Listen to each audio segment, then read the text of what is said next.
hear me okay? Yeah. Awesome. My name is Jillian Joyce. I am the Executive Director of Alianza Agri-Cultura de Taos and Government Relations Advocate for Rocky Mountain Farmers Union. I'm just starting the night out with a whole heck of a lot of gratitude, honestly. First to Taylor Payne for coming all the way down here from northern Utah to hang out with us, and to the Utah Department of Agriculture for letting him venture somewhat beyond the geography he normally serves. It's very, very kind of him and the department to spread the word of this amazing work that they are doing up in Utah, and hopefully inspire us to do some cool, innovative stuff here in northern New Mexico.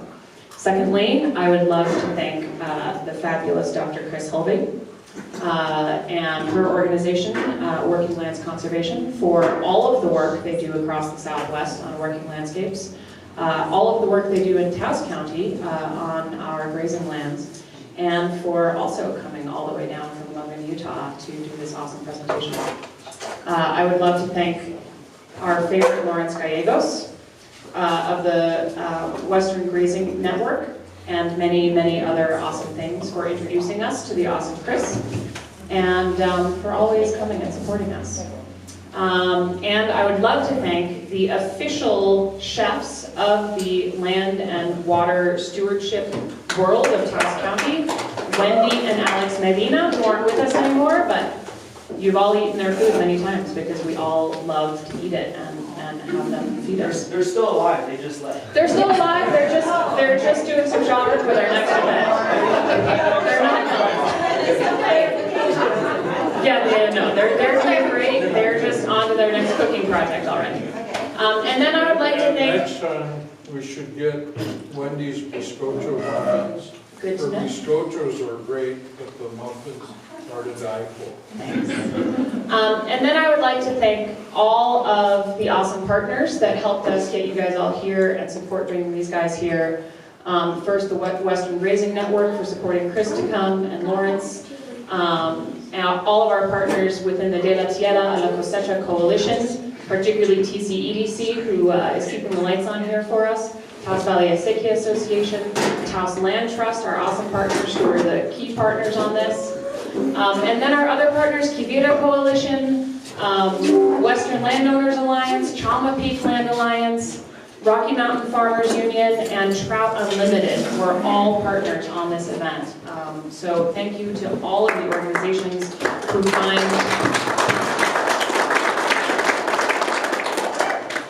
we've got a great collaborative community, and as you're about to hear from Taylor, tonight is all about collaboration. You ready to talk?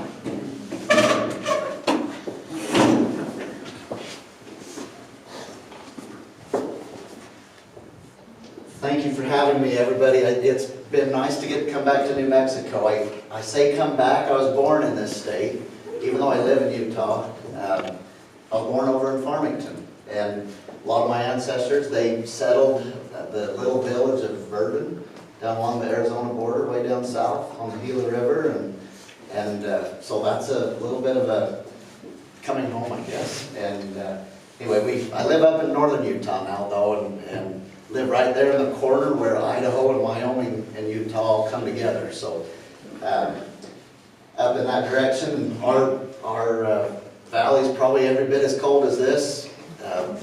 We're really, we have a kind of a different elevation gradient in our valley. We have a high mountain valley with a big river running through it, and with mountains over on the west side. And anyway, we grow a lot of cattle in that county. A lot of cattle and quite a few sheep as well. So anyway, hopefully you'll see a lot of familiarity tonight with what I'm talking about, and hopefully some of the things that I visit with you about are familiar with what you're facing, and maybe some of the ideas that I present can be possibly used in some of the other areas around here as potential ideas of doing some new work.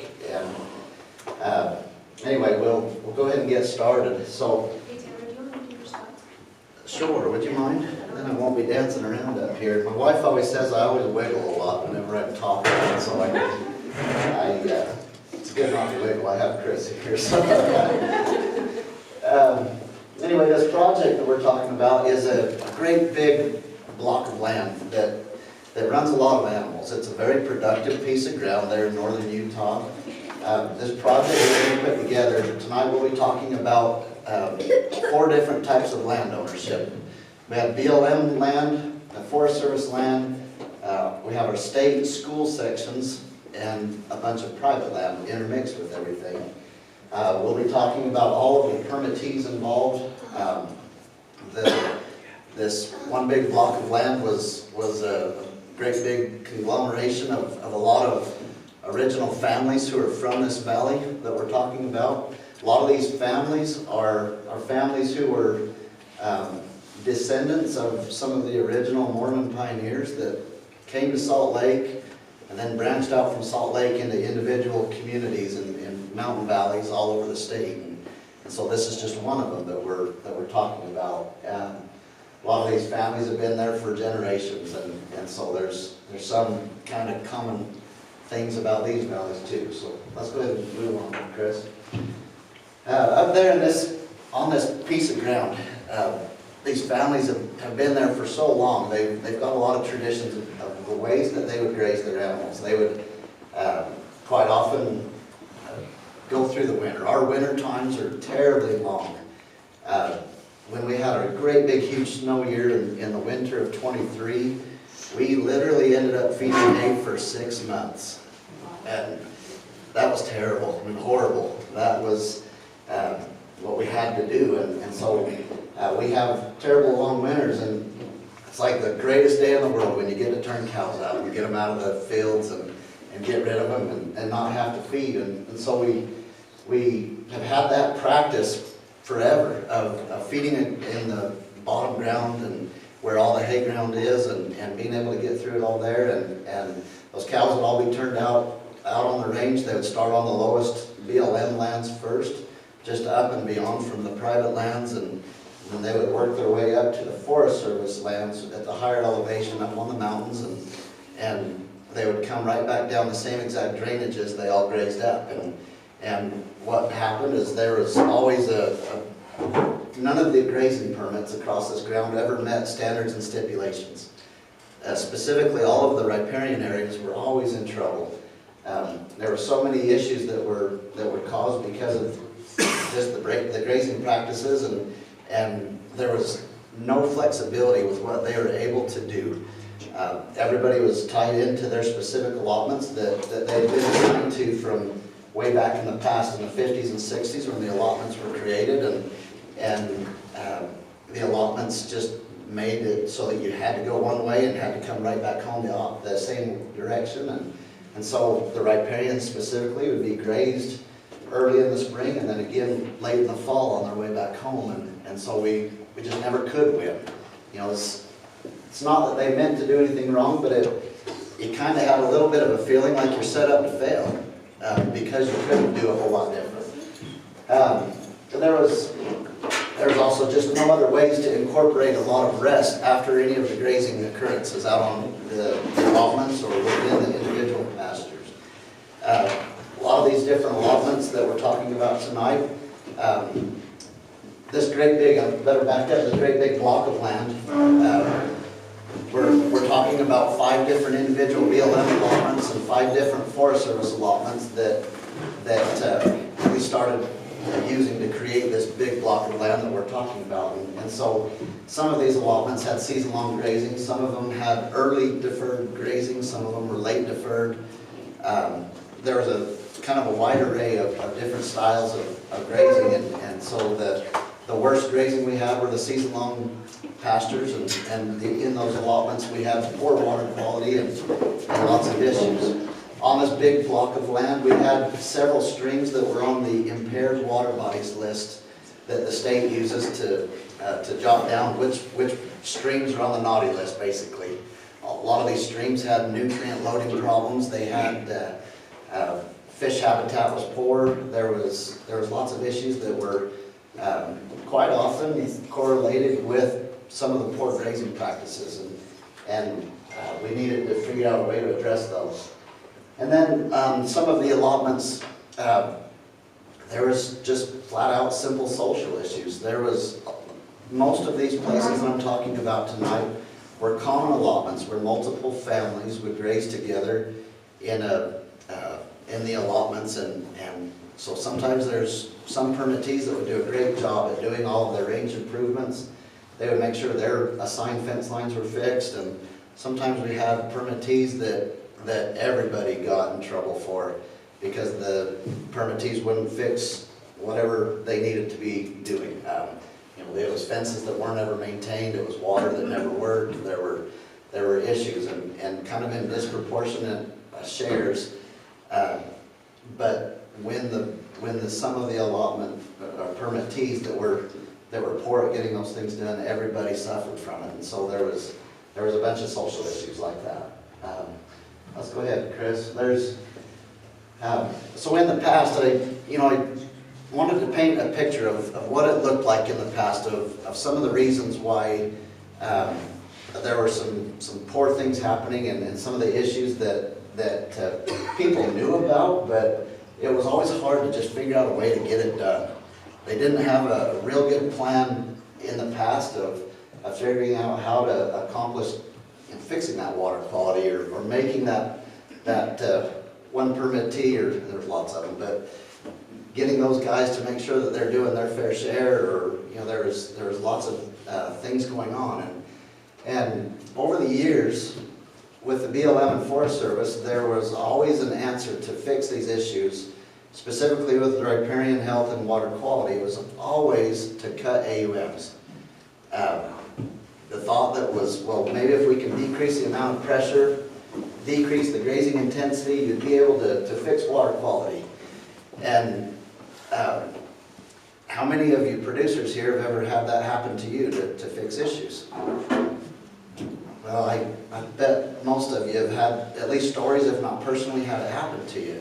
And so what we were also seeing is that so oftentimes the BLM, in our case here, the BLM is the one with all of the live streams, reducing the amount of cattle, we're never fixing the water. And it didn't matter if you had a higher number or a lower number, the water quality was always an issue, and there was always trouble to be found. And so we had to figure out a way to solve that. Yes, sir? Here we've got an organization, Amigos Bravos, and a lot of people who are watching out for the water. And I just wondered if you had any local organizations that are trying to work on water quality, people from the community. I've got Kris. Yeah, she's gonna talk to you late after I get done speaking about some of the cool monitoring efforts that we've been able to do to show the improvements. And so we definitely have cooperation with good crews. But to figure out these issues that were going on, again, we were getting tired of getting cut AUMs. In a small community, the town of Randolph that I live in, with all of these producers that we're talking about, we're a town of about 400 people. There's other branching out ranches around the valley, and we collectively our county population is about 2,500, so we're a small community. And anyway, we can't take those hits all the time. It's just a death by 1,000 cuts, and so we started looking around. There's another ranch that is also in the same county. It's called the Deseret Land and Livestock. There is this great big privately owned ranch that's 10 miles south of this great big piece of ground. And some of the community members had previously worked on this ranch, and 40 years ago, that ranch had switched to a rest rotational grazing system where they were able to incorporate this rest that had never happened there either. In the past, that ranch had been owned by several different owners that were grazing large numbers of livestock, but they had lots and lots of issues of tons of bare ground, tons of erosion that was happening. Diversity wasn't there. There was lots of common issues that we were also seeing on our piece of ground that we were wanting to work on. But in that 40 years time, there was a grazing system that got implemented, and some of those people saw that, and they started thinking a little bit of, hey, maybe we could copy some stuff that they've done on that private ranch there and apply it to a bunch of this public land that's right here west of Randolph. And so, those were some ideas that were being floated around. At the same time, back in 2001, all of these same exact people I'm talking about, they were trying to renew their grazing permits with BLM specifically. And all of the grazing permits at that time all got appealed for the renewal process. During that renewal process, they were issued a stay, meaning they were not allowed to be turning out their cattle at the normal time of year that they'd always been able to do it. That means that you weren't going to be able to start growing hay when you normally do hay. You didn't have a place for them. And so there were lots of problems being caused. And so all of those individuals, they're all stuck. They all kind of felt like, hey, we've done this same kind of a system for so long, but right now we're getting appeals, our backs are kind of up against the wall. We need to figure out something different. So there's a few of them that had this idea of this Deseret Ranch. They all went to some common meetings.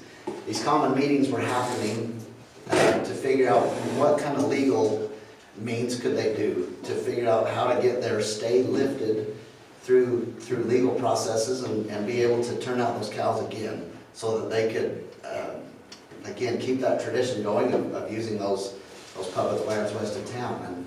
And so they had to hire attorneys, they had to spend lots of money, and they spent lots of time.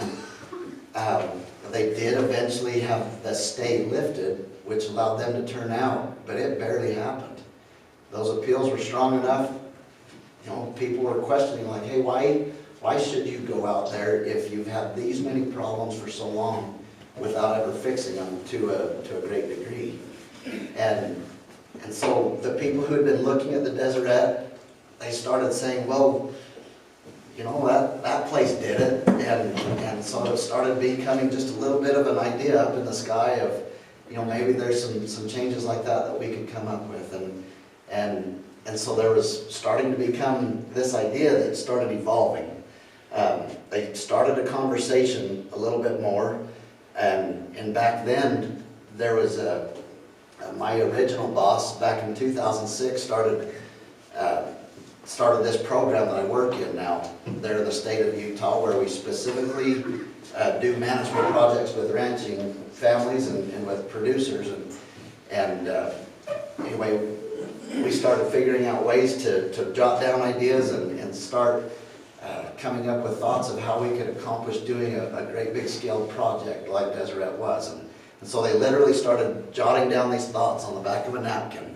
They started thinking about what allotments could be included to be able to go to a big enough scaled area where we could actually make a big enough difference on a large scale and have lots of big changes.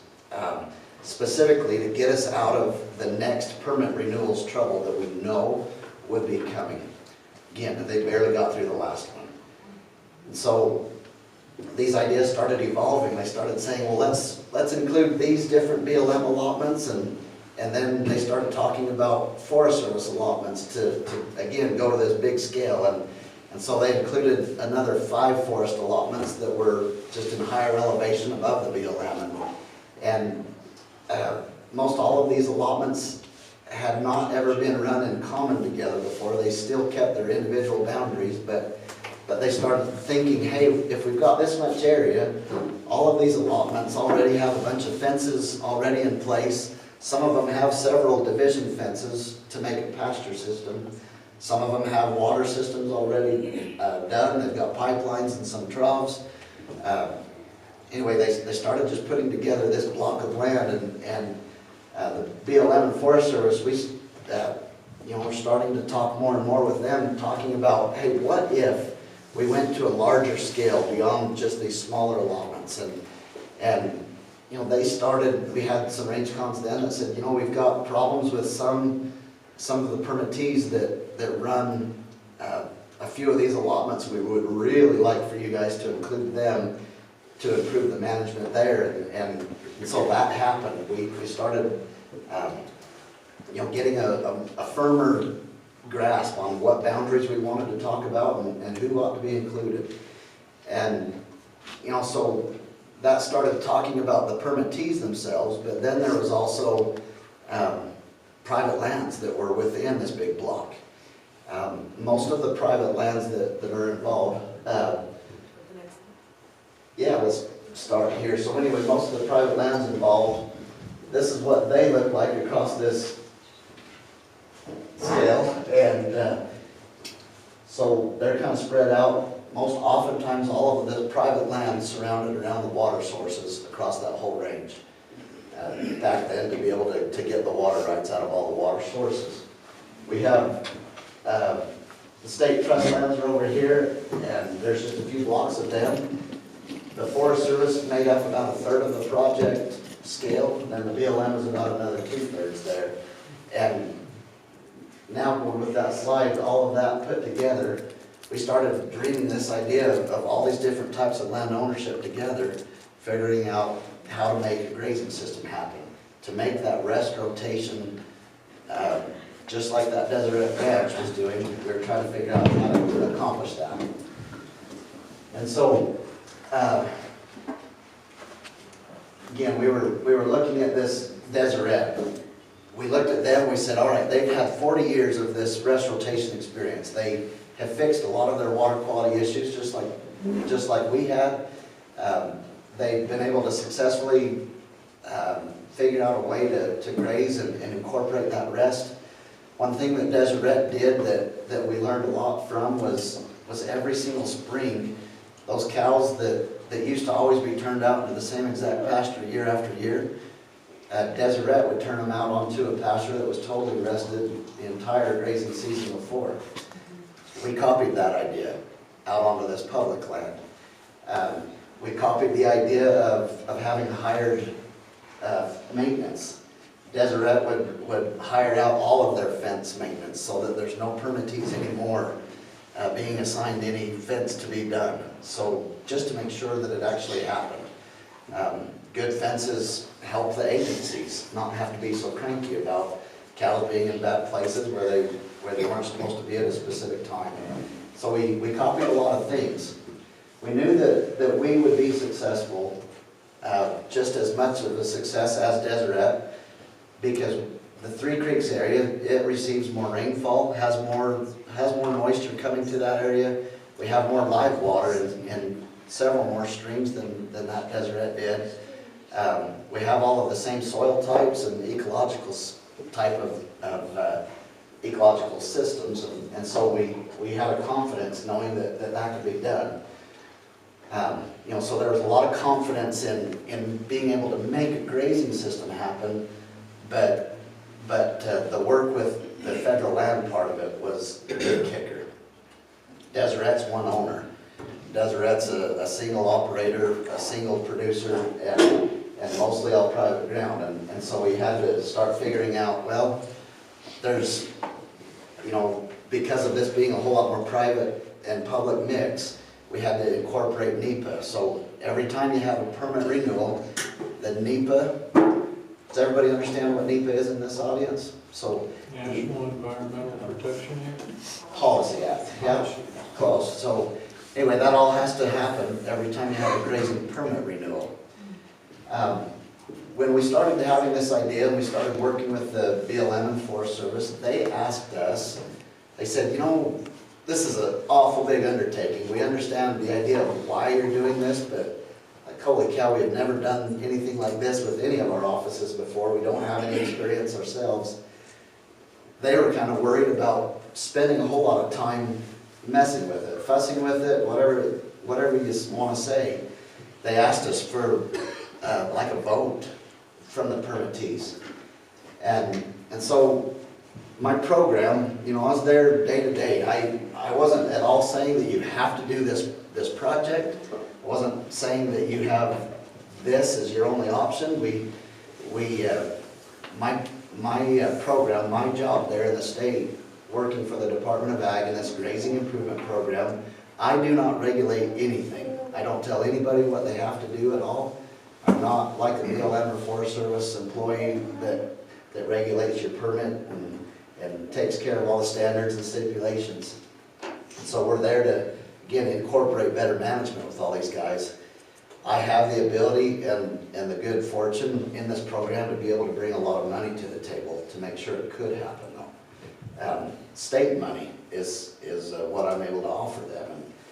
And so, all right, so we get back to these guys and we're saying, you know, we have this horrible issue of ever getting through these permit renewal steps, and this last one was really scary. We barely got through that stay, and so they said, BLM said, we want a 75% positive vote, and we said, okay, well, we'll ask the guys, and so we asked about all the other ideas, and we said, this is a thought, this is something we've been dreaming of for a while, and they went ahead and voted. They pulled together all of the numbers of AUMs together, they made a total there, and then everybody had their proportionate share of the AUMs against the total, and we got a 92% positive vote on that first time we asked for it of, hey, do you think this is a good idea, should we continue planning further? And so that 92% positive blew away what the BLM and Forest Service said. You know, they kind of built the wall up thinking that that's probably not going to happen. The permittees will never agree to do anything so different and so much of a change involved.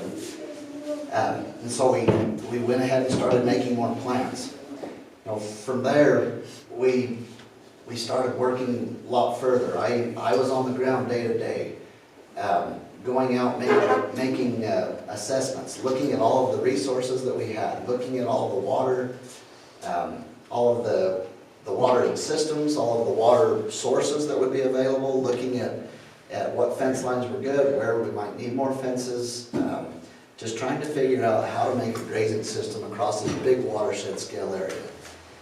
And so we did a whole bunch of work. You know, I want to, you know, one of the cool things that we were able to do is talk about talking about water rights itself, to be able to have enough water to make a system like this happen.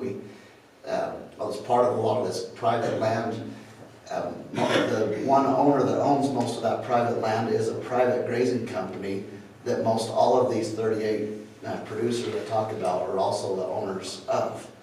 So there's one private company owned most all of that private water that was required to be able to water as many animals as we were talking about. And so we did a bunch of resource work, we did a bunch of leg work, because out on a four-wheeler or horseback or whatever needed to be going on and taking care of these issues, and constantly meeting with all of these permittees. We had a lot of planning meetings over and over. It took a long time, and we finally got to a step where the forest and BLM, they said, okay, now before we actually literally put this out on the market and put it out to the open public of this great big planned idea, we want you to take a final vote to make sure that these guys really want to do this, because this would be such a big change. They wouldn't have their individual allotments anymore. They would be grazing in two big herds. They would be running totally different. You know, I probably forgot that part of it, but the grazing would be done in two big herds, and people would be joined together. There was lots of apprehension about it from the producer side. You know, a lot of people were worried about doggy calves. A lot of people were worried about bull selection or health standards, or you know, a lot of it was just fear of changing to something different and doing something new. But again, there was always that fear of having to get back through the next hurdle of an appeal. And again, we could not survive more cuts to AUM numbers that were currently there. And so we went ahead and we had a final vote. The first time we had basically two people that said no. The next time around we voted again, and we got a 95% positive vote. One of those two voted yes, and so we told the agencies that, and anyway, we got that vote for them, and we went ahead and did it. But as part of getting NEPA done, I'm just right along with most all of the producers here. NEPA is one of the worst things to always have to just wait forever to get something done. It is statewide in Utah, I'm sure it's in New Mexico, all of our western states, whenever we need to go through and we're trying to do good things for the land, we always have to wait forever to get something done. Is usually the standard thing that happens, and so we worried about how we were going to ever accomplish NEPA, because that's happened to us forever. And what we did to try to initiate and get this moving faster so that we can make this change quicker is all of the producers, they asked our county commissioners to petition the BLM and Forest Service to initiate NEPA. So we used the local government to be able to go to the federal government using the FLPMA, Federal Land Management Policy Act, to initiate this environmental planning process. And that did absolutely get us going faster as one great big unified voice for this great big area. And so, again, when you have little tiny projects, you always wait forever to just put in a cattle guard or put in a trough, or you've thought about little projects and you can never get it done. This was a way that we could get everybody tied together and petition them to go all in. And so, anyway, we went ahead and did that. Some other experiences with NEPA that happened, we petitioned them, and the BLM and Forest Service, they said, okay, well, we'll go ahead and we'll start this. But because it was a project involving both agencies, they were trying to figure out, how are we going to do this? Does it have to be an EIS? Does it have to be an EA? And we're like, hey, why would we ever want to do an EIS? We were always debating this for quite a while. And we ended up finally being able to say, this is just like any other grazing permit renewal. We don't need to go to a huge scale like an EIS would be. And so we were able to agree on an EA, an environmental analysis. Can you say what the other EIS is? Environmental impact statement. So that would be acknowledging that negative things would happen. We were just analyzing the effects of it. Comparing it to an EA, which would be analyzing what's normally happening out there now, just permitting for it. So, getting back to that train of thought, so I guess this issue of the two different federal agencies working on something together, what we did is we had them all together sign a cooperative MOU where they all agreed to be co-leads as federal agencies. They said, we're going to be co-leads, BLM and Forest Service, we're going to work together. And who here believes that? I don't like the name. So I don't at all mean that they're always enemies, but the problem, what I sarcastically kind of say is just, it's trying to figure out whose rules are more important. That was really the issue. A lot of them have the same, I guess, intention at the end of the day, but they have different planning processes. And so that was the hardest part of having both of them be co-leads on a big EA.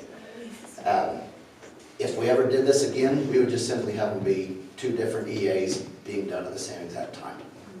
So, we used to think, my goodness, we're all part of the same exact government, but it just was not as simple as thinking like that. The co-lead thing was a big mistake. Another mistake that we did that I want to make sure to tell you about is we hired some private consultants to be able to go in and hopefully make the NEPA process faster. We had them help us with writing plans for just getting a lot of the wildlife work done, sage grouse, analyzing all of the wildlife impacts. We talked about all of the infrastructure needs. We did a lot of work, but when it came to actually writing a lot of the literature parts to the EA that would be required, we would just be in like a hamster wheel. We could never, ever solve the question of how this is going to be done. And so the consultants would write the papers, but the agencies could never agree with how they were written. So then you would say, well, what do you need? And an answer would never be able to be received. That just, again, having the co-lead part of it just made it so tough. And so when we hired this consultant, we got a grant to do it. And we were originally thinking we would be able to get this EA done in about 2 years' time. And with the help of this consultant, it would go so much faster. And we ended up spending about $750,000 and spending money, piles of money after piles of money, hiring the consultant to make all these changes for each of the agencies, the things that they wanted, but they still, at the end of the day, could never agree on whatever ended up being the right thing. And so we just turned it all back to them, and they wrote their own, and we shouldn't have spent as much money as we did. So I want to give you a heads up, if you ever do a project, something similar like this, that was a lesson that we learned. And we hate to say that I don't want to say that all of it was wasted, but we sure spent a lot more money than we should have. So, again, we were promised about 2 years, and after 11 years, we finally got it accomplished. NEPA took a really long time. I'm sorry, it took you 11 years to do the EA? And it could have been longer if we didn't have some go-getters. Okay, Yeah. just making It sure. was rough. It's not that the agencies didn't want to be able to have it be done quicker. It was just some of the newness of doing something so different and trying to decide on how to write it. It was tough, and so it took a long, long time. But while we were waiting, The Tax Lawyers and Accountants Relief Act. yeah, well, we never even had accounts involved yet, but we had a bunch of time in all of this where we did at least, we had this project idea, we knew what we were working towards, the producers were anxious to be able to figure out some changes, but while we were waiting to be able to install and implement all of this brand new capital improvement projects, we started doing a bunch of maintenance projects. So we had a bunch of fences that were down and not in operational shape anymore. We started rebuilding all of them. A lot of water systems totally needed to be rebuilt anyway, so we did a lot of things under the ability to do them under maintenance. Through my funds and some of the other funds, we were able to rebuild lots of pipelines and troughs and do a bunch of other good work. While we were waiting, we were still grazing the old ways and in the old style, but we were still working towards the overall big improvements that we needed to get to. They would be used no matter what. And so that helped a lot of the producers see that momentum was actually going, and things were actually being improved and things were being taken care of that needed to be resolved anyway. Along the line, we also formed a company. So one of the things that we had to do was form a business structure. There was a need to be able to have some way for these permits that we would be working towards changing, to be able to have a legal entity hold them. And so the group of permittees, I helped create this business with the help of an awesome attorney that we hired out of Boise named Alan Schroeder, that was phenomenal in public lands and grazing issues. I would absolutely tell you his name any day of the week about getting help for some of these grazing issues and finding some great solutions. We had to be a little bit novel. He had to practice a bunch of law to try and figure out how to be able to make this follow all of the grazing standards and all of the regulations that are out there. Let's go ahead and switch to a new slide, Kris, and maybe we'll talk some more about that in just a little bit.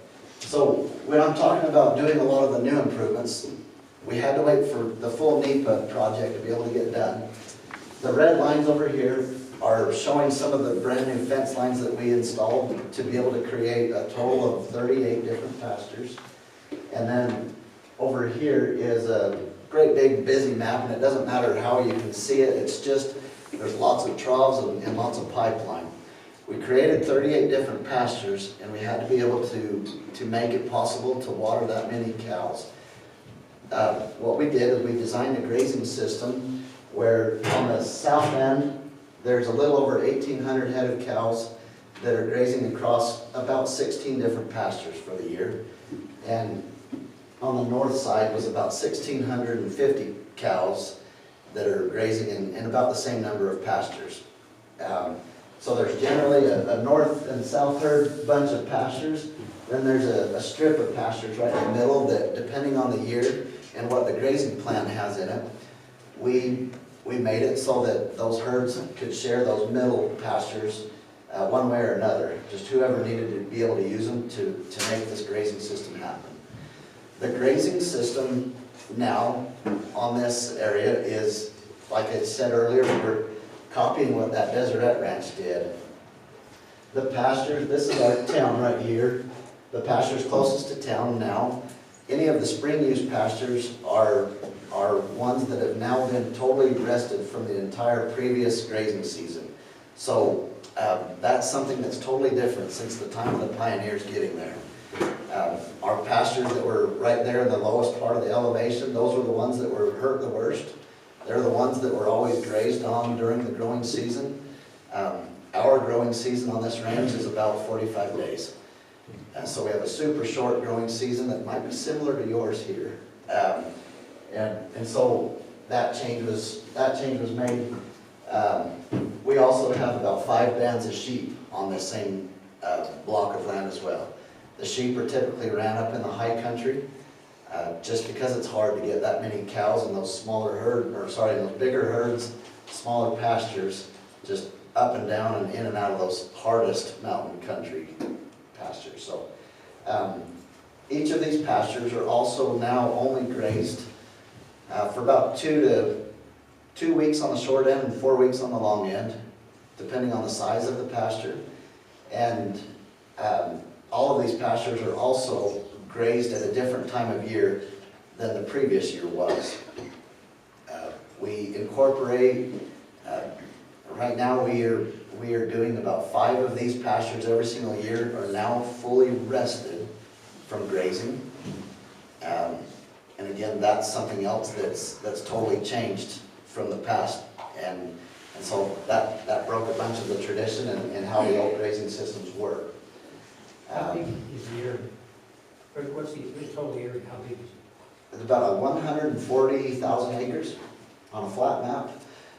There's a whole lot of topography that makes a whole lot more available ground, but it's not that it's the world's biggest project area, but it's still a big enough area that we could do that with, to be able to make this change. And the range and size of pastures? About 3,500 to 6,000 acres, give or take. Some of these great big forest allotment pastures, we haven't subdivided them, they don't need to because they're sheep. We've just left it alone to keep that a little bit easier. Chris, let's go to the next slide. So originally, the original plan started out at 38 different people that were being put together. One of the owners of this LLC that we created bought out the other, and so now we're down to 37, but that doesn't really matter, there's still a lot of people. Was that the one guy who never voted to participate? No, that guy, his family has since totally come on. You know, maybe I want to tell you just a little caveat. I forgot to ever say it earlier when we were presenting earlier today, but in that, if that person did not want to participate and be part of the LLC, the agencies were still going to ask him to still follow the same exact management plan. So that's how that would have worked if he didn't participate. Looking back, if he did not participate, he wouldn't have had the benefit of all the hired help. He would have still had an assigned fence to maintain some of his own range improvements. And so I forgot to mention that earlier, but that's how the agencies looked at that they would still give that assignment that would be strictly his. So 37 of these people, so every one of the 37, they are not all day-to-day producers. Some of them were private landowners that some of them would get exchange of use AUMs. Most of these were producers, but again, some of them were absentee owners. Some of these absentee owners in the past never did anything to their ground. A lot of them inherited it from family members, and they knew they owned ground. I've had a lot of people that asked me where their own ground was. That's where some of these absentee owners, that's kind of how some of them acted. Now they are all part of this grazing area, and they've since been included into this LLC altogether, and they now share a portion of the cost of the assessments to maintain this great big chunk of ground that we've been able to get into a whole lot greater shape and have switched that much better of grazing management. So are they getting dividends? Or just they might be able to get dividends in the future. Right now, we're not making any money, but it wasn't really intended to at the start. Right. So this LLC was created where all of the owners brought in their original numbers of AUMs, and the AUMs would be put into a conglomerate, and then their shares that they brought in, that percentage of it was what they own of the new LLC. So the important part here is that the LLC, because of following the federal regulations, the LLC now owns the only BLM permit. All of the original individual producers all had to forfeit their original right. So how many of you guys could do that? What do the dividends look like? A question, were they required to go run under one brand? No, that's a good question. Because the forest here is requiring everybody to have individual brands. We don't have association permits anymore. They're all individuals, and it's causing a hell of a mess for us. So I'm curious about how they got that. Our answer for that exact question, so the BLM, again, the Three Creeks LLC, what they did is they have a written lease agreement. It's not for any money at all, it's just a paper trail. So everybody's original base property is now wrote into a lease agreement to the LLC, and their original brand that they still use as individuals is recognized by the LLC in all of the permitting paperwork. So everybody runs their own brand, and then they have their own base property that was required because of our permits. On the Forest Service, because you don't have an association permit, it's not commonly used, but what we had to do, and with our legal help, we made it into a grazing agreement, where we still have all individual permits, not individual permits, sorry, individual brands, but with that one agreement to be able to operate as a company together. What's the name of your attorney again? I'm telling you, he's a great guy. Alan Schroeder is his name. He's in Boise, and he travels all over the West. Sir? Before that question, you said something important that I don't think I fully followed. Do you know what I'm talking about? When you asked Everybody had to forfeit their individual permit? Is that what you're talking about? Yeah.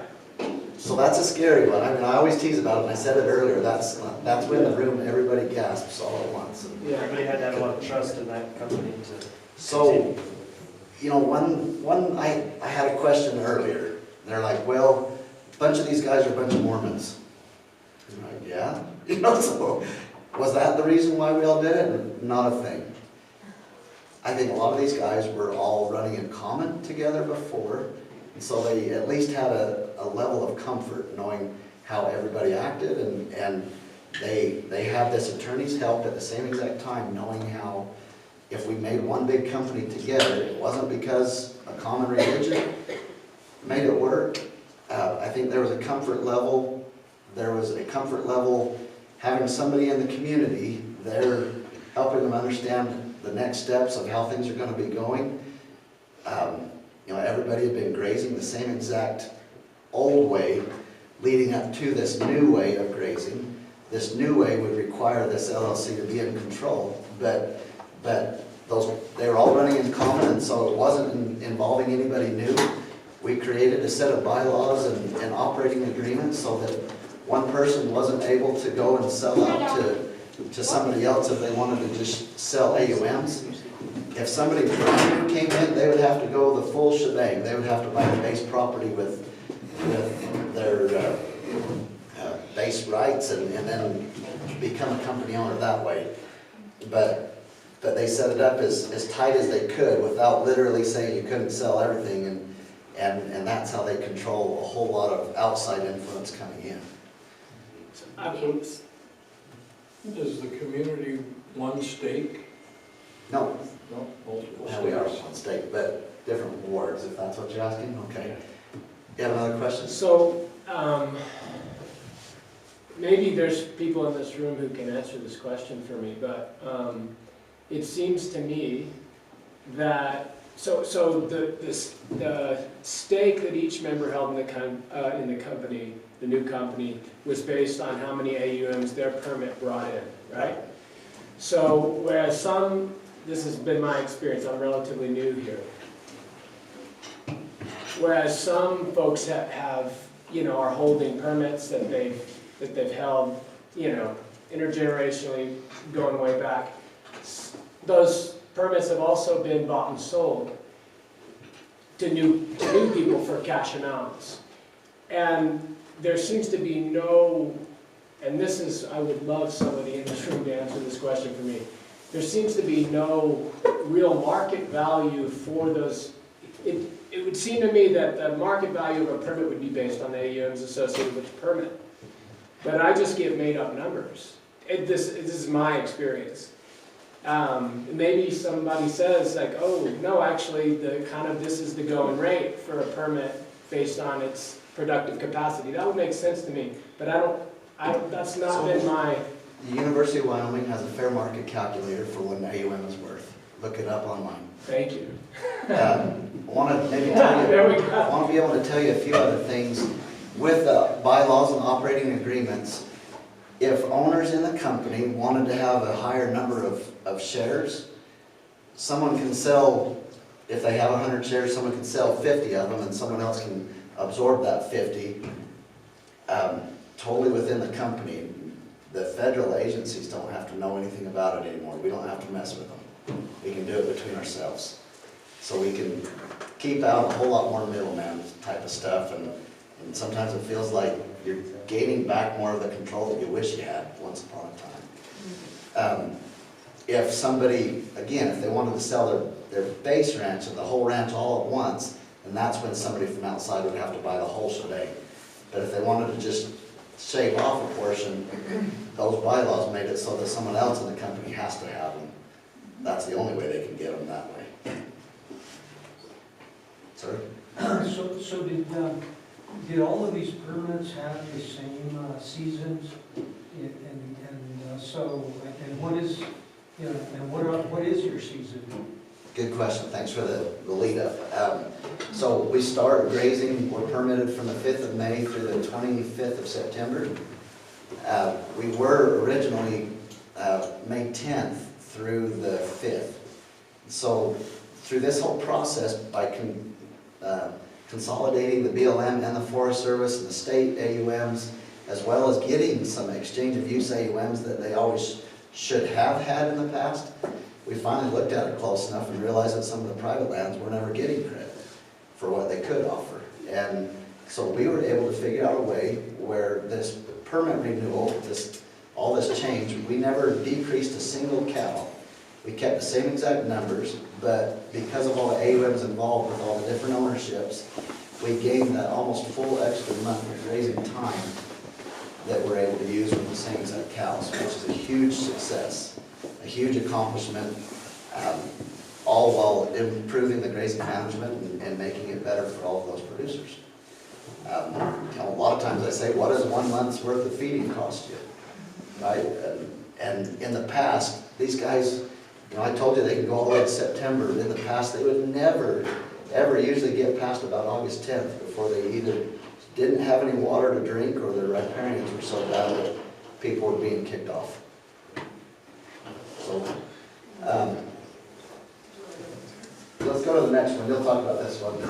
We'll save some time. Go again. So each year, now the the Three Creeks LLC, there's a board of directors, there's 5 members of it. There's a South Herd director, North Herd director, a sheep representative, there's a director at large, and then a president. They're the ones that are the ones that communicate with the BLM and Forest Service day to day. They're the governing body of the overall company. Every single year, the Three Creeks group, they create a grazing plan with all of the stipulations in mind that was written into the NEPA document that we all helped create. And the rotations are all figured out with a plan ahead of time. We know the directions where they're going to go. All of these pastures are typically always, each move is always right next door to each other. So we've had 3 full years now, full implementation. We really haven't had a whole lot of doe calf problems. The very first year, there was one of the North Herd had a water system issue. Again, I want to be totally truthful to you. We were a little bit shy on water, and we had a bit of trouble with breedback on that herd, where some of the water availability caused an issue that way, where you had so many cows together. Years 2 and 3 have been absolutely night and day compared to year 1. But how often does year 1 ever go right? Right? And especially with something so different. We were all expecting the oldest cows to be the worst, and they are. They still are. They know the way home, and they know that that's not the way that we ever rotate. And so help me, we are not going that direction. It has gotten better. We thought it would be longer to get better, but it's gotten better pretty quick, where all of the cows now are rotating to a new pasture. Calves are right there with them. The cows have figured out, hey, if we're here at a brand new feed, they'll just literally stick their heads down and start going. This year we have had just compliment after compliment about a bunch of heavy calves. All of our conception rates are all in the mid-90s at least. Sometimes some of the people that have a low conception rate blame it on the grazing system. They're also the ones that don't feed a whole lot in the wintertime, and so you just kind of smile and nod and think, okay, I don't know that it's all grazing system. I mean, there's a whole lot of other factors that can influence breeding. But we're having some good success animal science-wise and husbandry-wise. We're being able to figure some cool stuff out. I've already told you that the AUMs, all of the cow numbers stay the same. AUMs, because we consolidated so many of them, to be able to get them all used the way that we planned, it takes an extra month to be able to do it. And now it's benefiting basically the pocketbook back to all the producers. Were there suspended AUMs? And how did you allocate There are. those? We've absolutely documented them in hopes in the future to be able to get them back. After we can show positive changes that are appropriate, when it's the appropriate time, we didn't worry about it from the start. We said, let's just get the project done first. Maybe in the next permit renewal, we can ask for suspended back. So I've told you about the extra month. Let's go to the next slide, Chris. So we've hired out all of our range maintenance. We have hired water maintenance. We have 150 miles of pipeline. I've helped fund about 300 brand new tire troughs. We've done lots of tire troughs. Sometimes we get a little bit sick of them just because they're awesome, but when you always look at how many more you need to go, it's always a lot of work. Anyway, we've done lots of water systems.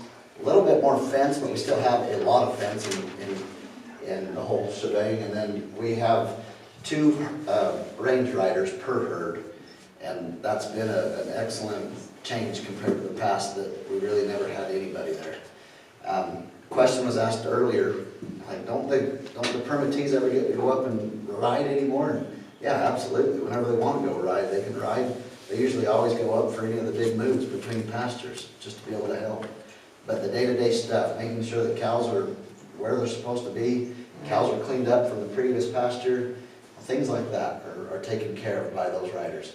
They're doctoring calves whenever you see something sick. It's done immediately, and so a lot of improvements have happened that way. One thing about this too is sometimes on allotments, especially on common allotments, you have those people that might not do their fair share of the work, and then the ones that do a lot of work sometimes do their disproportionate share. It's hard to fire your neighbor. You can't just get rid of that dang guy that won't ever do this stuff. You've had lots of arguments and lots of hard times with it, but now where all of these people are hired out, if they're not performing, you can always replace them with somebody different. And that takes away a little bit of the social pressure when you have some issues on the range just for maintenance. Something I guess I want to say, that's our little town of Randolph, and that's all 3 creeks out there. Now in the past, so a question earlier was asked, well, what's your smallest producer, what's your largest producer? So we have people, I want to say that 8 cows is about the smallest producer that somebody is running out on this range. And we have several that are smaller, but most people have a couple hundred head, and some of the biggest producers, about 400 in total. And so there's a big conglomerate of all different herd sizes. Everybody is in charge of their fair share of work, or their fair share of their assessments, I should say. The company assesses every single year for all of the expenses. Each year right now, our total annual cost for this company to operate is about $225,000, which is a lot of money all at once. But that number is put down into a per AUM basis now. That I helped create a budget for all of them, looking at what this would cost, and we figured out with all of the AUM shares, they're, that couple $100,000 is a lot of money to think about it that way, but per cow, we're still running a pair on public land for less than $40 for a full summertime. And, again, I ask you, what does it cost to go get private range, in comparison? And so, yeah, originally a lot of these producers were thinking, oh my gosh, how on earth are we ever going to afford this? And there's been a lot of grant help and other opportunities to be able to accomplish the overall capital projects, but I don't think that there's any huge amount of changes compared to what they used to pay in the past. Nobody just ever wrote it down. They didn't really have a per AUM cost that they could compare it to, whatever unit cost they wanted to do, per acre, or AUM, whatever it be. The company, the directors, they have a unified voice with the agencies. That huge company altogether sure has a whole lot more pull than just those little guys with 8 cows. There's a big difference that way. So agencies now, some of the benefits for them, when they need to communicate with that grazing permittee, now it's just calling the president. I've been involved so long, the agencies still call me all the time asking about the grazing plan. What are you guys looking at? What changes do we need to make? What improvements are we going to go on? I'm still really, really involved. But the directors at the end of the day are the ones that are the final voice in making these changes. So they have a whole lot less work, and they're able to just manage it like that. A lot of times we always figure out, how did you find all these funds? All of this project was paid for out of state dollars that the Utah legislature passes through my program, the Grazing Improvement Program, where we go and we write contracts and grant dollars back to these producers. All of these grant dollars that they got are always matched with private funds from the producers as well, just to make sure that they have ownership share of all of the pipelines or fences or anything else. So it took us about $5 million to get this project done. Kris and I figured out, hey, on a per acre basis, that comes down to $36 an acre. And in thinking about it in a way like that, we asked the last group earlier this morning, if you're a restoration person, how much money are you spending per acre on all sorts of projects that you're doing? And they're talking about millions of dollars per canyon. And we talked about a huge watershed area, just finally being able to do grazing how we need to do it, not how we have to do it. We incorporated that flexibility and that ability to to make these differences. We did, sir, go ahead. So what kind of voice does Forest Service and BLM have in terms of your grazing plan? I mean, are you guys pretty much autonomous in determining your grazing plan on a yearly basis? We make our own grazing plan every year. They just have to sign off on it. That's all they do. So they're making sure that our NEPA is all followed basically, and then we go for it. And you have to break anybody's knees to No, them to agree? no, that's been a bunch of the beauty. That's a bunch of tradition changes from the BLM and forest side, as well as the producer side, Yeah. from both directions. We had some other federal money. We didn't use any a very small, tiny share of NRCS dollars, but NRCS would be a huge dollar or a huge place for most people to be able to go to, but we could have. It was just so dang hard to do eligibility with a huge group of people. And we had these state dollars available to us, and we went the easier route instead of using them. BLM and Forest Service were involved. We had the Water Quality Department involved. The Fish and Wildlife Service Partners Program. So we had some other funders, but the majority share was all state dollars. Let's go ahead. So one of the things that we also talk about, and kind of just in reflection, thinking about this, this is my boss.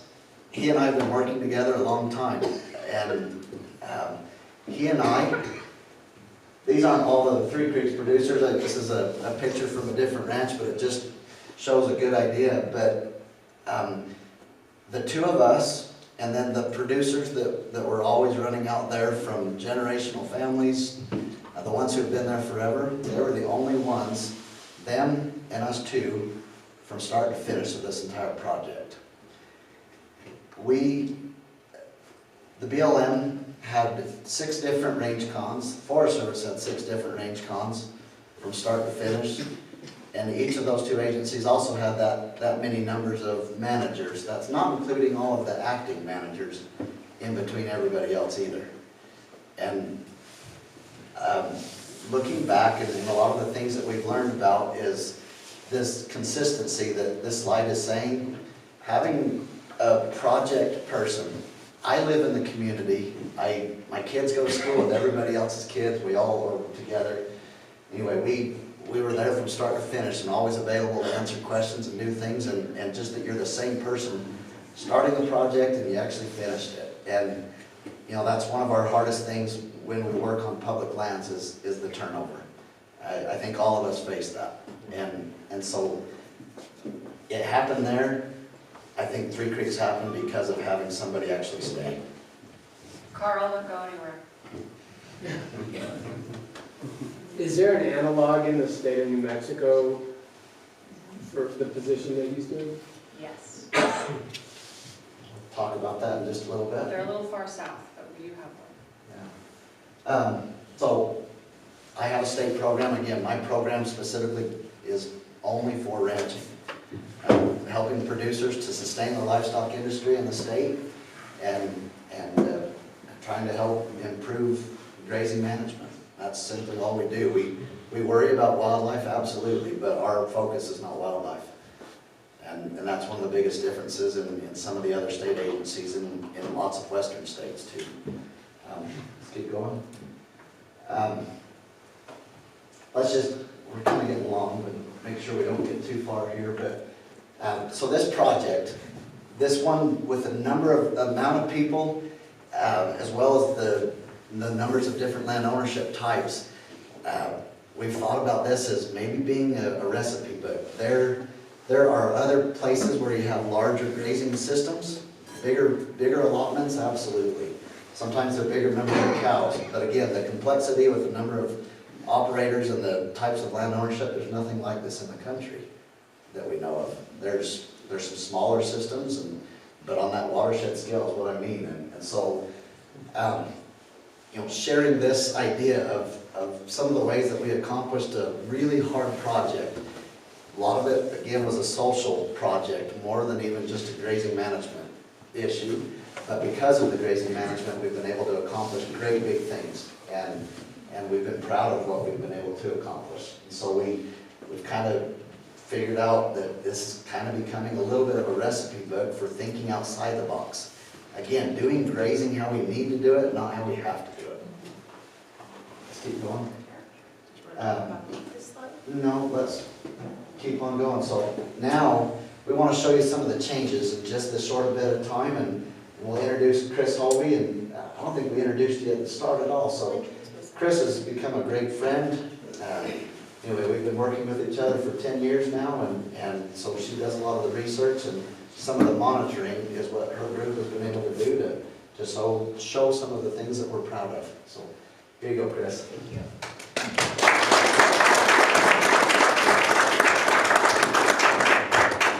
Okay, I know you guys have been sitting for an hour, but it was a big story. I have 10 more minutes, and what I want to do is show you some of the changes that we're seeing on the landscape. So the new grazing system went into practice in 2022. So we've had 3 seasons, and we're already seeing really cool changes out on the landscape. My group is called Working Lands Conservation. We're a nonprofit. We're all ecologists, and what we do is we work with different groups. We work with groups of ranchers, we work with agencies, and work with these partnerships that are trying to do innovative land management. We bring science to the table. So oftentimes there are scientists in these agencies, but there are always gaps. So we help figure out what the gaps are, where more knowledge is needed, and bring it to the table so people can make ongoing management decisions. So that's who we are as an organization. And we are really excited about this project, thinking about how these concepts that the Three Creeks project put into place, thinking about changing the timing of when cattle are in particular pastures on the landscape, and the duration of how long cattle are in any pasture can affect ecological quality on that landscape. There's also intensity, and Taylor talked about that. You could pull cattle off the landscape, right, and reduce AUMs, but that's not the solution we wanted for this project. We wanted to think about changing the timing and the duration. So just to review, this is Three Creeks again, and these were the historical grazing systems that were across this big landscape before the Three Creeks project was started. So we had some allotments, well, one allotment up on the top there in red, that was a continuous turnout allotment. So cattle were turned out in May, and they were brought in September. So no movement of the cows. And then we had some allotments where cows were turned out early, so the green allotments over there, turned out early and stayed in those pastures for about a month and a half. And then they were moved to the next set of pastures where they were there for a month and a half. They moved up to the forest for a little bit, and they were run home. And it was always rotated that same way. So we had this historical system with longer durations and this static movement across this whole landscape.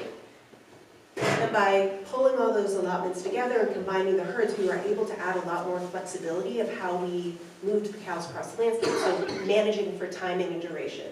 So for example, now, if we're just thinking of one pasture, in the first year, that pasture may be hit early with 2 weeks of grazing and then rested the rest of the season. Year 2, that pasture is rested and then maybe grazed late in the season. And then year 3, that pasture might have no grazing at all. And this completely changes how plants are growing on the landscape. Okay, so they're able to go through their whole life cycle now over a couple of years. And we think that is going to have some big ecological, impacts on our landscape. So to think about what we're guessing is going to happen and what we're seeing happen is, if you think about grazing, if you have poorly managed grazing, where you don't have a lot of rest, don't have a lot of time for the vegetation to go through their life cycles, you might get things like this happening. So the vegetation might have shorter roots, you might have a lot of bare ground, vulnerability to drought, and little soil carbon, not much roots putting carbon into that soil. In our arid systems, if you don't have a lot of grazing, if you have no grazing, you also could have some bad effects, right? You have a lot of litter building up on the top of the surface, it's not getting mixed into the soils, so you're also not getting very healthy soils. You also don't have great green habitat for a lot of the wildlife. But if you can find this kind of sweet spot of grazing that you can control with timing and duration, you can get a healthier system where you're getting plants that are grazed appropriately, they have deeper roots, that system becomes more resilient to drought, and you're getting more carbon into that soil. So that's what we're shooting for, and that's what we're guessing was gonna happen, and so that's what we're measuring to try to see if that's what we're getting. Okay. So when we think about monitoring, we know that there's a lot of different groups involved in this landscape, and these groups have different goals for what they want to see out of this project. So we have some groups that want to improve wildlife habitat. This area is really important for sage grouse. So there's been a lot of focus on how grazing and sage grouse might interact. Some of the streams across this area are on the 303D list of impaired waterways, so there's a really big interest in improving water quality in this area.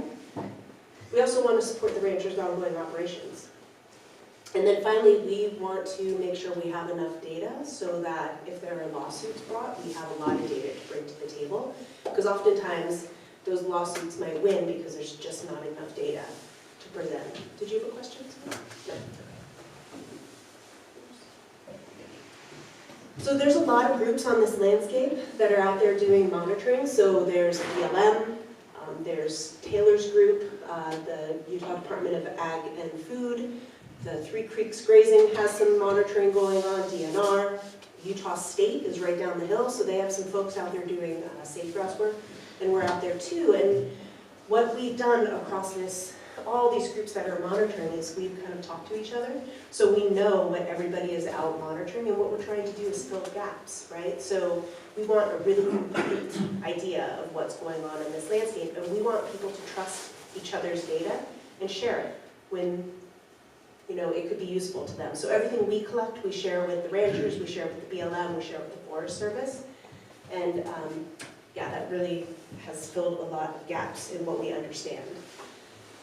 We are monitoring all across this landscape. So we're looking at soils, we're looking at water, we're looking at vegetation, and we're really trying to get this overall picture of what's the landscape changed because of this grazing system.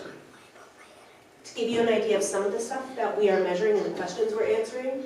So for vegetation, we're looking at things like streamside plant height, species composition, and forage production.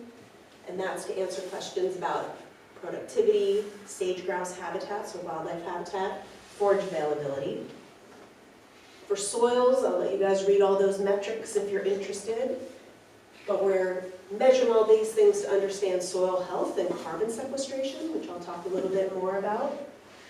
Let's take a picture before I say. And then for water, there's a lot of interest in the water quality on these streams. So we're measuring a whole bunch of things that matter for human health, but also for fish habitat. So water quality and fish habitat. All right, so a picture is worth a lot of words. So before showing you a couple graphs, I'm going to show you some pictures, before and after pictures. So these pictures are all from September in the same pasture. This is a picture before the grazing switch in 2021.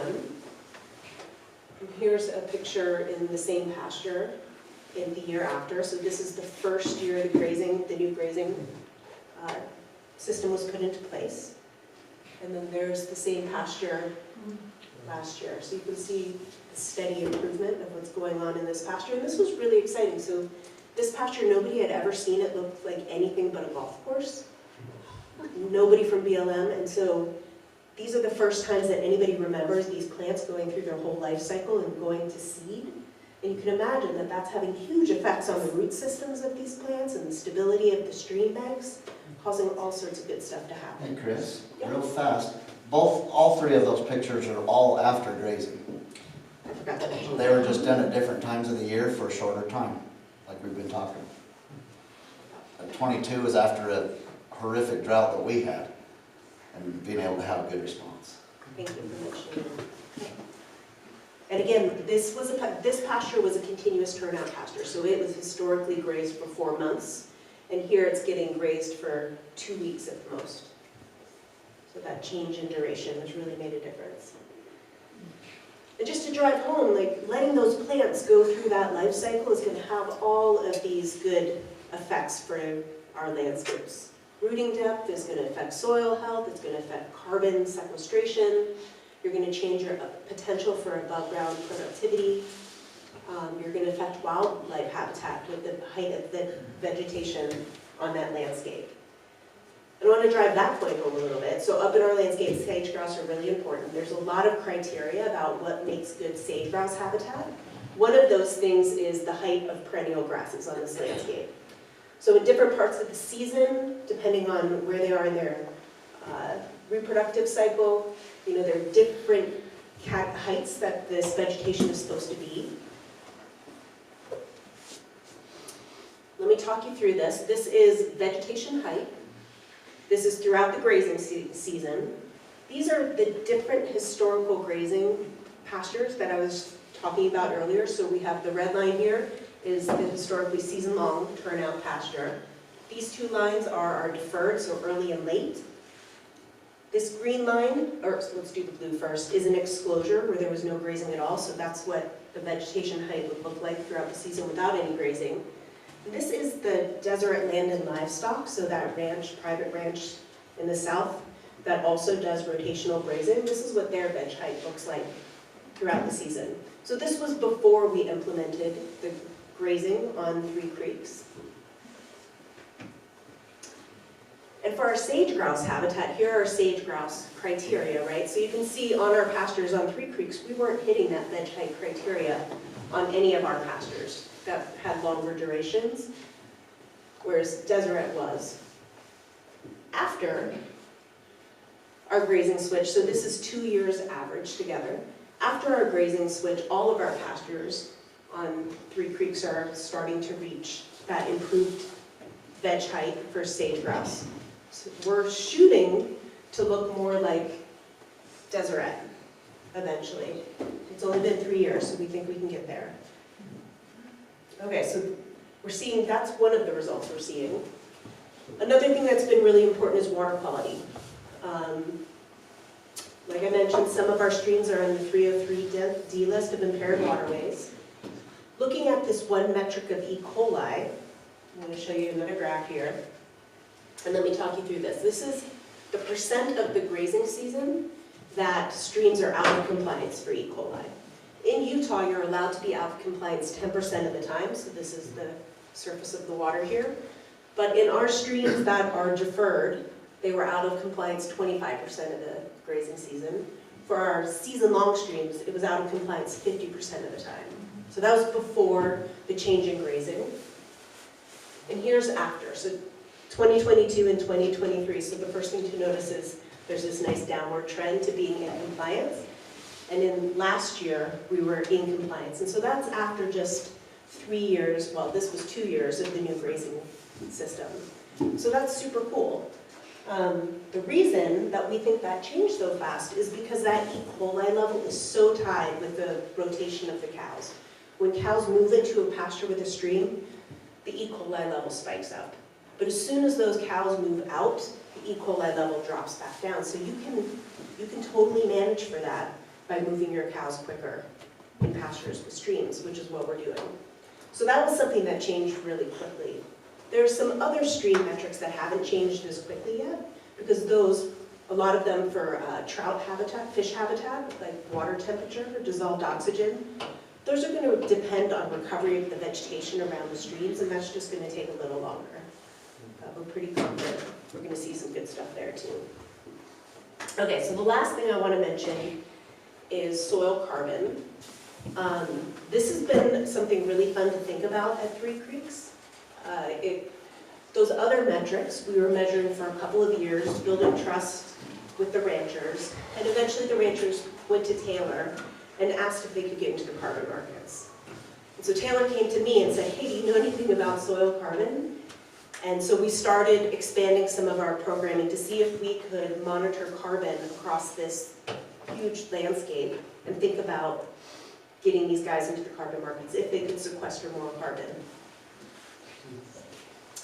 Beyond being able to sell your carbon in the carbon markets, just increasing carbon in your soils can have some benefits for your operations. So increased carbon will increase the water holding capacity of your soil, which directly translates into more green groceries for your cows and for wildlife.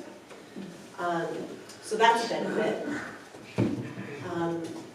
But we are interested in measuring. So we've done a baseline assessment now of the carbon in our soils on 3 Creeks, and we've compared it to the carbon in the soil on Deseret, the ranch that changed their grazing to the system we just changed to. They changed 40 years ago, so they have a 40-year head start.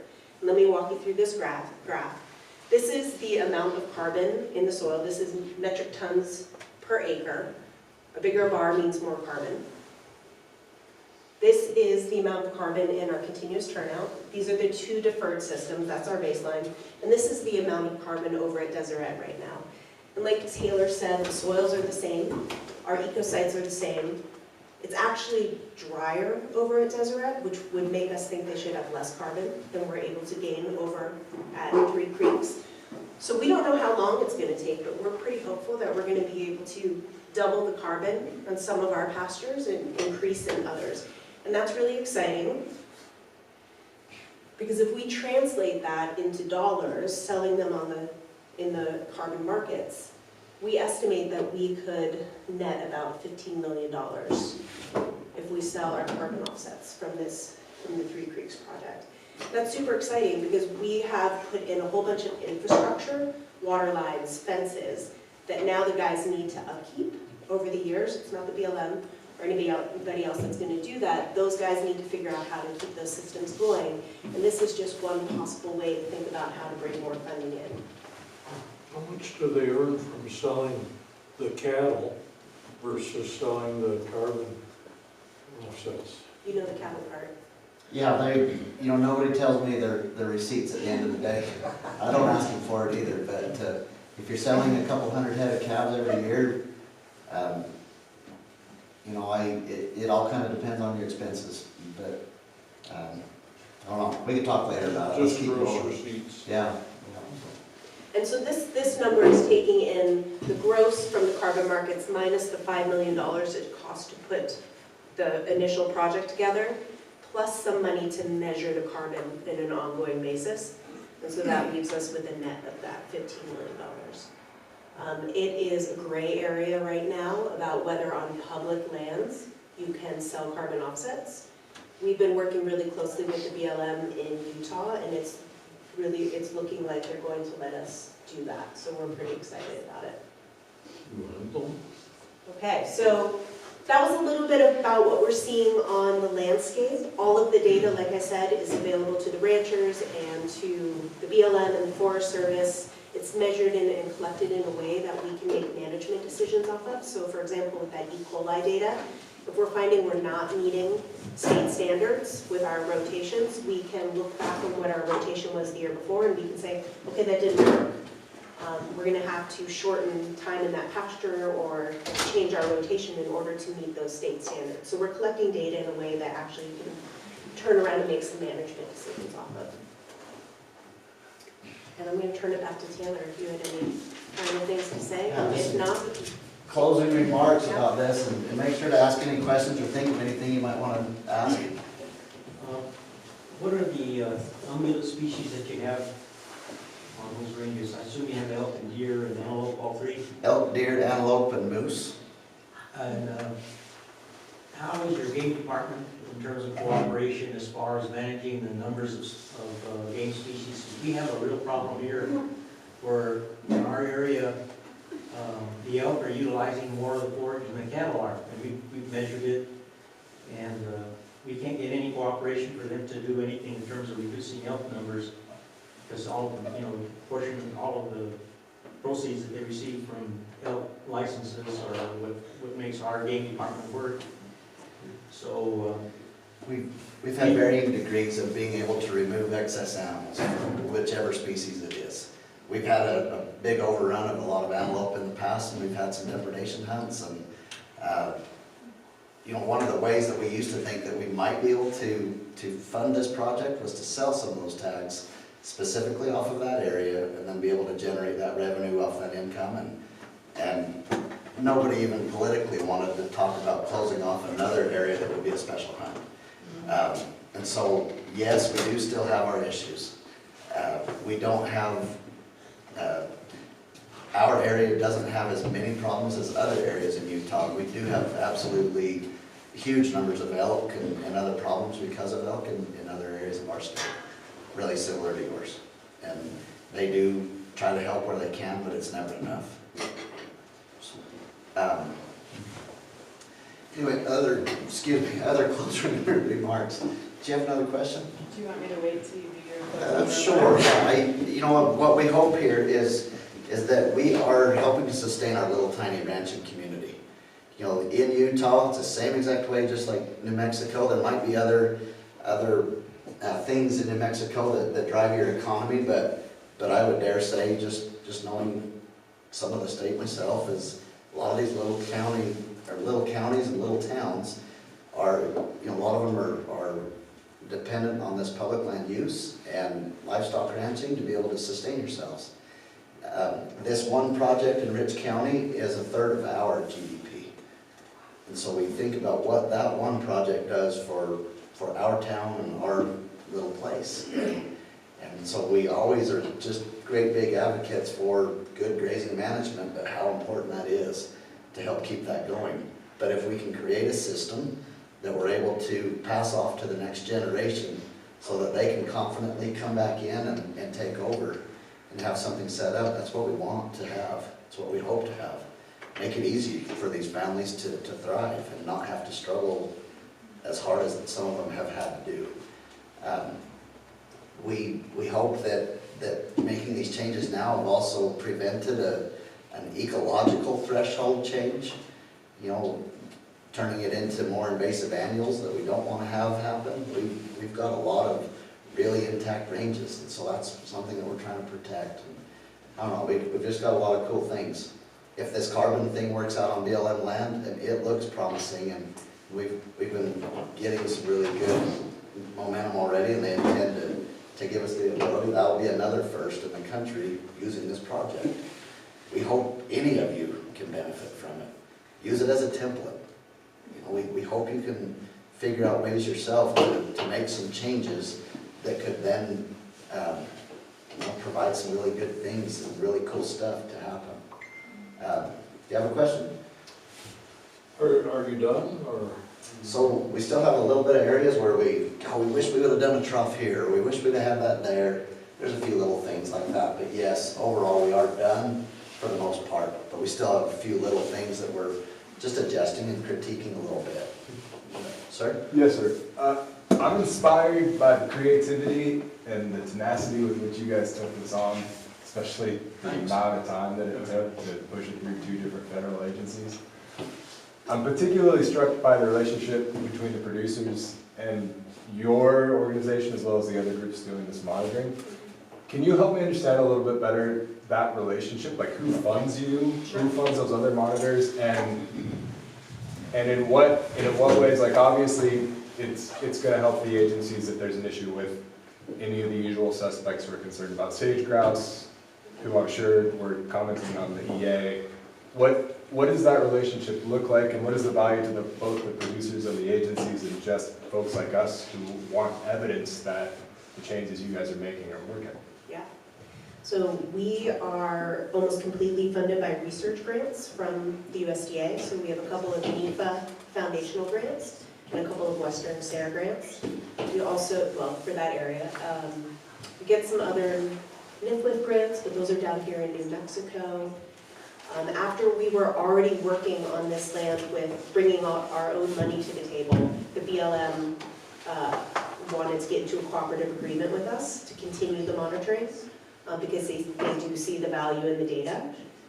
We've been careful to make sure that we always communicate our methodologies with the BLM. We work much more closely with the BLM than the Forest Service to make sure that they trust that the data we're collecting is solid and good data and that they could use it as well, and especially if they're litigated against. We don't use their exact protocols. We don't use AIM. We do MIMS for them. We've actually just taken over doing MIMS for them. They started the water quality monitoring program, and then we shared it for 2 years, and then they just gave it over to us, and we give them all the data. They just don't have the capacity to do that much monitoring.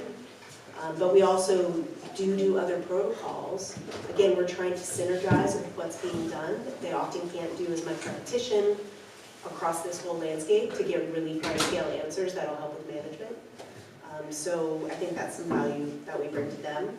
As far as the ranchers trusting us, it took a long time. I'd say, I met Taylor when I was a professor at the university, and I remember hearing about the Three Creeks project and just being so excited to work on this big landscape, and sitting down with Taylor and explaining, I'm interested in ecosystem services, I'm interested in how multiple grazing systems can affect them, and he's just like, well, you know, are you thinking about this community that you're going to be working in too? And Taylor's very much been a champion for the community, and also was the liaison between me and the community and our group in the community for a long time until the trust was built. Guys would stop out, and I'd have crews out there monitoring, and they'd start talking to us, what are you doing? You know, why are you doing that? And then slowly we got invited to the CRM meetings and the LLC meetings to just show up. Bringing cookies is a good thing, and then also just give a 5-minute update of what we're doing. Eventually that led to enough trust that they asked Taylor if we knew anything about carbon, right? So now they're just starting to generate the questions that they want to learn about in their landscape, which I think is the coolest thing. That's Did great. that answer your question? It does. Okay. Thinking about the overall, like you mentioned, this is a potential template. Is there indications from Utah Department of Ag or any of the federal agency cooperators of being able to replicate this template on other forests or other regions, et cetera? In less than 11 years. Yeah, because it seems like you guys did a lot of the initial work. Well, I hope so. I hope less than 11 years, right?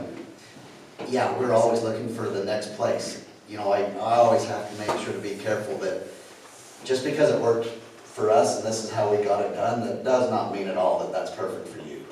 You know, everybody has to adjust to whatever their needs are and what their landscape is and what social problems there are, you know, the whole gamut. And so, you know, if anything else, this template of this recipe book idea of what it took, again, I think one of them is literally having somebody with that consistency. The ability, something I think was really beneficial for me is that I have political connections to make things happen when the agencies were being really hard to work with. There was money behind me being able to get things accomplished and through, projects finished. That made a lot of trust going forward, that knowing that this is actually going to happen. It's not just a good idea that's just going to fade away like we've had in the past. So yeah, we're always looking for other projects. You know, I did say earlier in the other meeting, if you had an allotment all by yourself and you didn't have a lot of options, if it was in, you know, at least great shape, you know, why would you want to partner up with a whole bunch of other people if you don't have to? I mean, I don't know what you would. Like, being very honest, you know, what was unique here is that there was all of these people were in common and they needed to make a change, and this is what we came up with. But absolutely, if any of you can learn from any of our mistakes, I tried to be as honest as I could about the money that we spent, what it took, hardships or learning lessons. We want to be able to just tell that story so that it can hopefully decrease the EA writing time, the NEPA process. You know, learn how to just get NEPA started in the first place sometimes is a battle. So, let's go you and then we'll go there. I know that Utah's been in the forefront of politically, you know, working to see about changes in terms of NEPA and Endangered Species Act and the complications and things and the time that it adds to anything that we do. And I just wanted to see what your perspective is about how to help us to shorten that and get a more practical NEPA process. I mean, sometimes we're doing real simple things on the ground that shouldn't require such an incredible analysis or volume of analysis, and it's so damn hard to get anything done. And, you know, 11 years and somebody my age, that's a long damn time. Yeah, sure. And even, you know, all our lives it's been like this. So, do you think that we can ever get something done to change the NEPA process to where we have, you know, shelf-ready kinds of NEPA that we can just say, well, we're going to feed you a juniper, we're going to control sagebrush, we're going to do this, do that, something that's more practical. So we worked so much on creating so much of the project and having all of the information handy and available and ready to go, to be handed over to the agencies. We have to make sure that we give credit to the agencies when they are trying. And, you know, a lot of times they only have so many people to cover so much land, and so that's a hard thing. But again, talked about being 20, 25 years sometimes for something just so little. And so it is tough. Having an overall bigger package coming all at once of a big slew of projects that are all planned out and incorporating that into a bigger management plan, I think is an easier way for an agency to take it, to be able to go quicker by doing one bigger process instead of a bunch of little ones. There's a lot of talk here about landscape scale planning and things, but when you get right down to it, landscape scale is lots of little projects, and the NEPA process is just totally, in my mind, unmanageable in terms of a lifetime of a person. And I've been at it my entire life, and you just can't get anything done. I would hand it to you guys that you were able to do that, that you have a homogeneous group of people that you were working with, and that's a tremendous accomplishment, but it's really difficult over here with the processes and the communities that we have, and lots of small producers and that kind of thing. So my day-to-day job, honestly, this is like a level 100 kind of a project. I don't do this every day. I mean, I used to be there every day doing Three Creeks planning, but I work with all sorts of ranchers all over Utah doing individual pipelines for their own littler allotment or troughs or fence or whatever needs to happen. And so I understand the frustration of individual NEPAs being able to get accomplished. Again, we've lumped them together with more of a community approach though. And I wish I had a faster answer. Again, the bigger answer, if you had a community approach, right now we've got Lawrence trying to figure out how to do this exact thing. Right now, if I was you, there's someone else in New Mexico, I guess somewhere down south, but Lawrence and some of those other Western Grazing Lands Network employees, they're looking for these exact opportunities to put lots of little things together. He could be a catalyst to be able to go that next step level, that next step further and get you on that next level to hopefully work with a faster approach. Again, when we had a bigger scale project planned out in a big widespread area, again, we did go a little bit of a political route by using the county commissioners to petition the agencies to get it done. Using that politics, I hate to say that, but it helped. Instead of just the rancher trying and begging to get that one little thing done.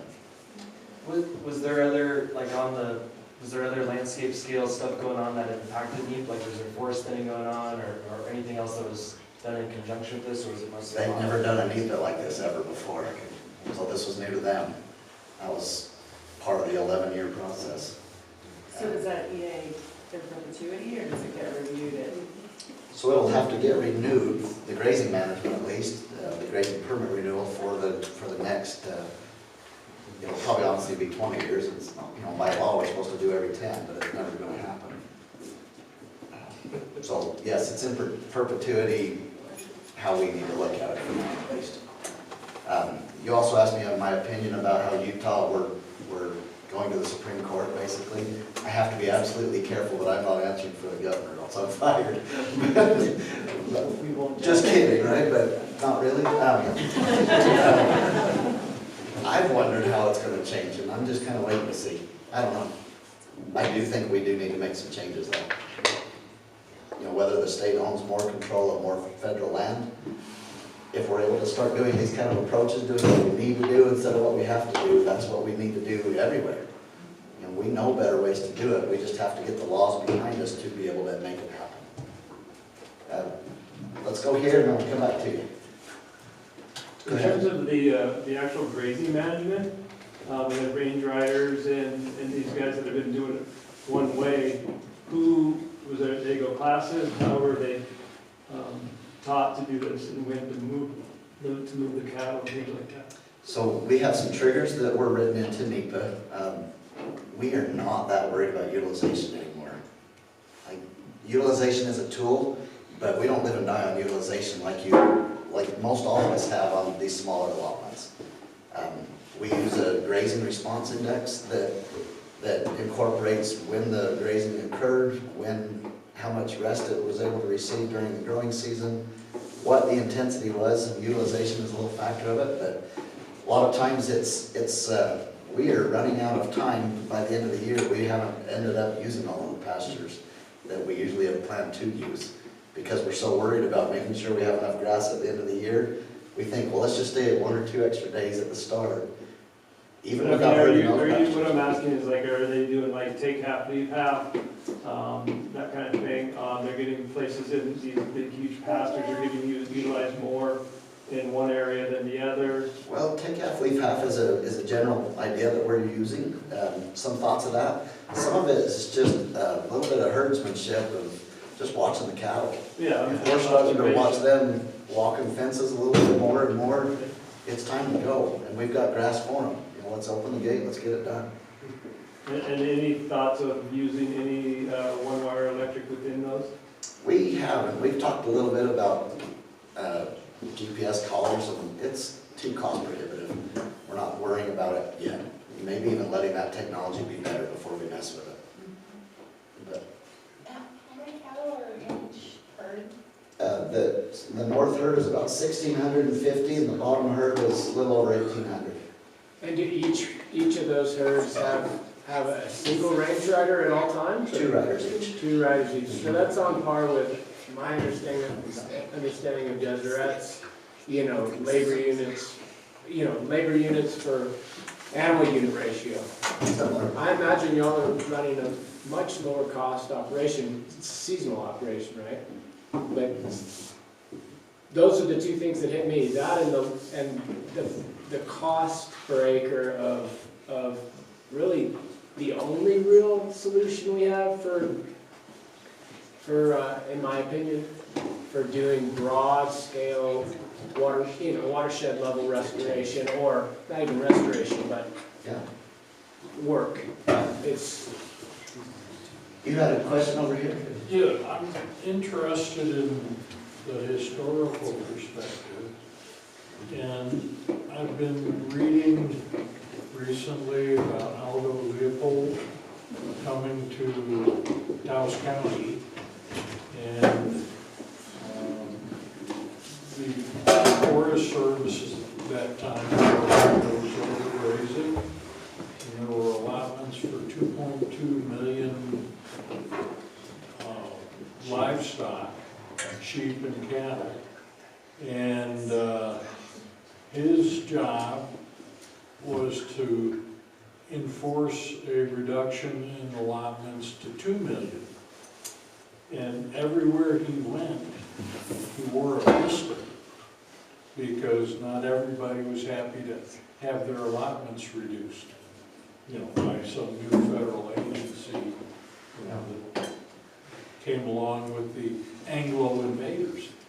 And I just wondered if he had regenerative grazing, if he'd been able to use our modern knowledge, could he have said, okay, if we do it right, we can continue to run 2.2 million livestock units. Maybe he could, but you'd have to match the other resources like water, so we don't know for sure.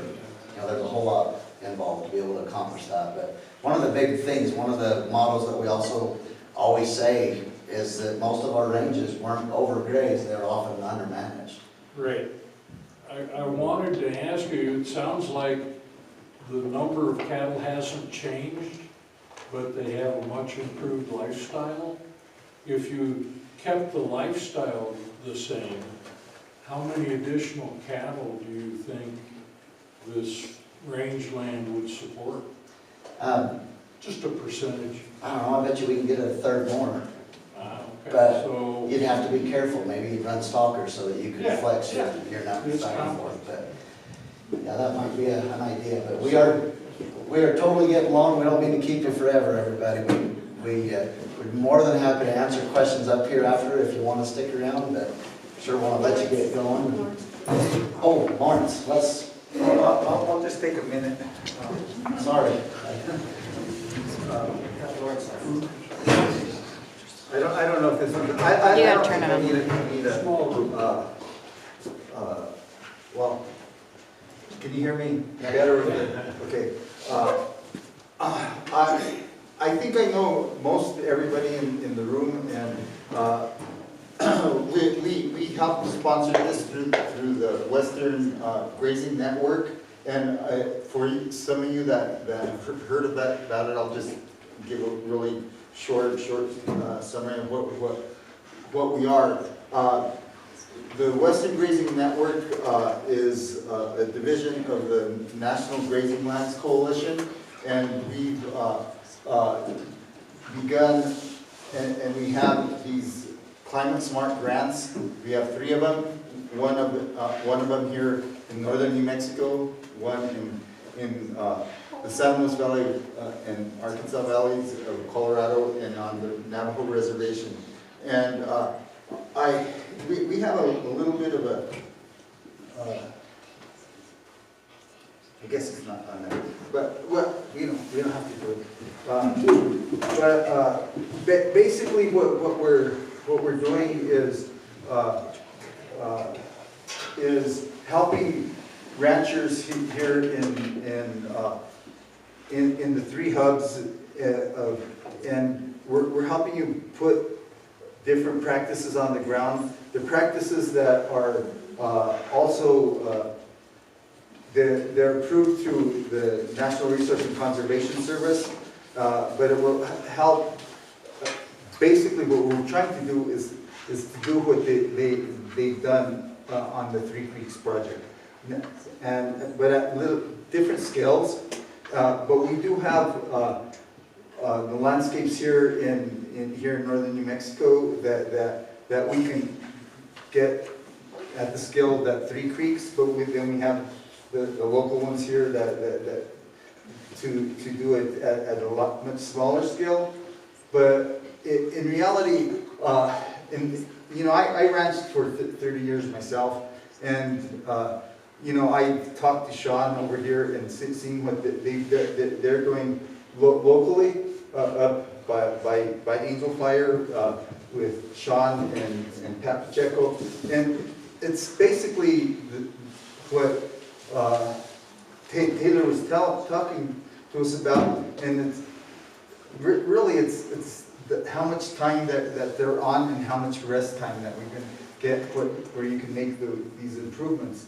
And so we're here. We would like to help as many people here in northern New Mexico. That's the hub that I work in Jesse, and we want, if any of you are interested in trying to go ahead and do this kind of work, maybe on your private land or on public lands, we're here. And if anybody wants to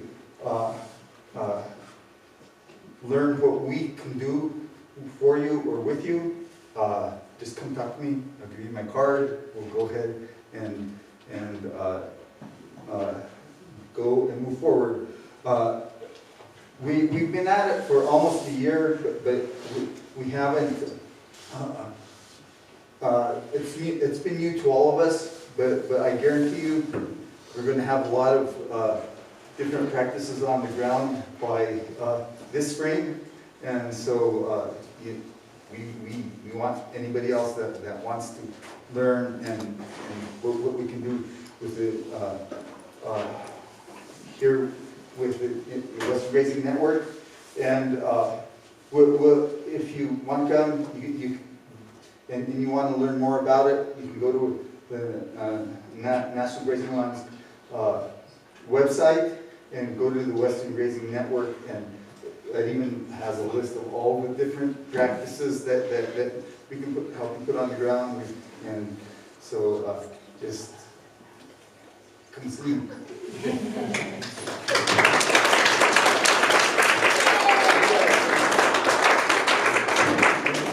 Thanks, Taylor and Kris here.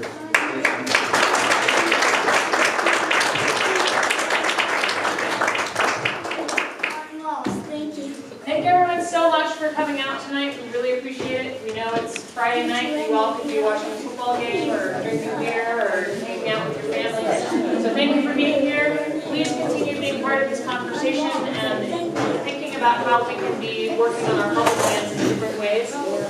Before you leave, please, we need to prove to the USDA that you guys were actually real people in this this room, so make sure that you signed in and filled out the evaluation form. Yay! Does anyone need a